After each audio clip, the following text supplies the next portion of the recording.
Sadnam.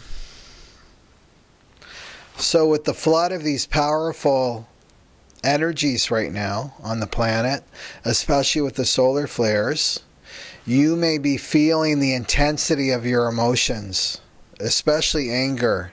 It can feel like the pot's getting stirred up.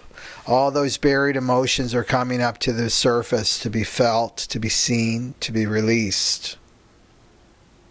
And our old ways of controlling and managing our emotions, they don't work anymore.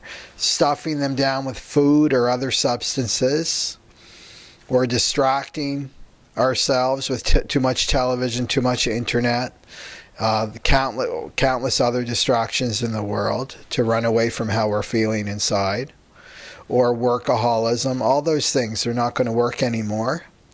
And the voice of our emotions is going to become stronger and stronger because these emotions are trying to get our attention.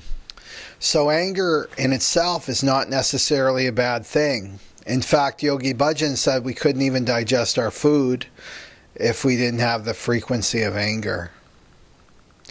So what gets us into trouble is when we react from that place of anger, which means we're listening to our mind and our ego. So there's lots to say about anger, but I just want to focus on one thing.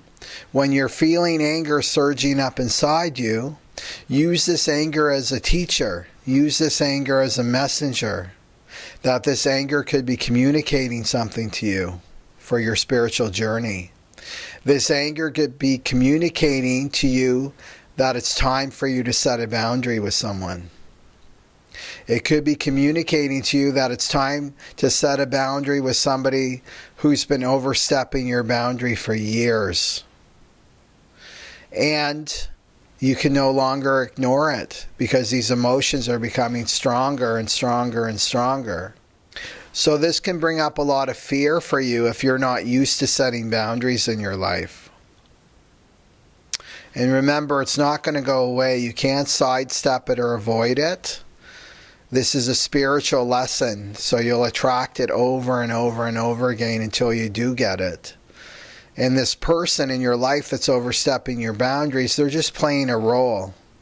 And when you do get that lesson and you do stand up for yourself and set a boundary, that person will either take on a different role in your life or they'll just disappear from your life entirely. Now, the other reason you could be feeling angry is because you're overstepping your own boundaries. You could be breaking the promises you've made to yourself. You could be letting your mind overrun how you're feeling. Say you're feeling tired, you need to take a nap, you need to get a little bit more sleep, but you're using your mind and your ego to push through something.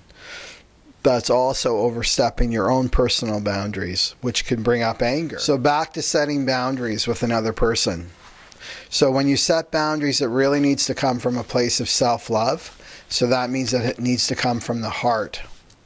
Now, many people think that, oh, if I come from my heart, I'll be vulnerable. That other person, they'll just walk all over me. I need to come from my third chakra. I need to speak louder than that other person. I need to pound the point home so that they'll hear me. And this isn't true.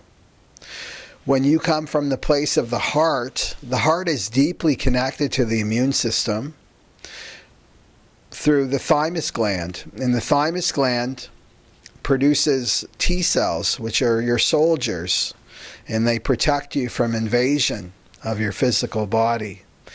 So the heart is just designed inherently to make boundaries, to create boundaries, healthy boundaries for you, and also it knows how to protect itself.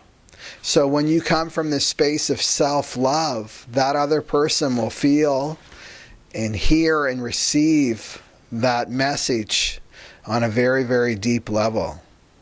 And chances are this person that's overstepping your boundaries over and over and over again, they can't create boundaries themselves. So you'll be teaching them just by example of how to set a boundary. So the heart chakra is also connected to the neutral mind. So you have to get yourself neutral first before you run out and set any boundaries with people. You can't set a boundary from that place when you're completely in the middle of that anger and it feels very hot in the body. So when we feel angry, our body temperature rises. So what controls our body temperature is our breath. So one simple thing that you can do when you feel like you're in the middle of that anger is left nostril breathing. So you just cover your right nostril with your right thumb, and then inhale through the left nostril slowly.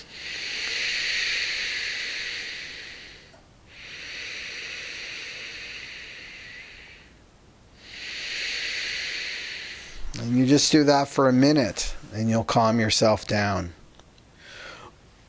So remember, everything inside you is perfect. Whatever you're feeling, whatever you're experiencing, it's perfect for you on your spiritual journey. So when emotions rise within you, embrace them. Embrace them as your allies. Embrace them as your guides and your teachers. That they're here, they're communicating something to you. Especially anger. Anger can also be teaching you that something needs to change in your life. Something that you've put up with for years and years and years, you can no longer put up with. This anger is showing you that. And you can use this fuel of anger to make real, long-lasting change in your life. It's really a gift, these emotions. So embrace them, but don't react from them. Okay, Sadnam.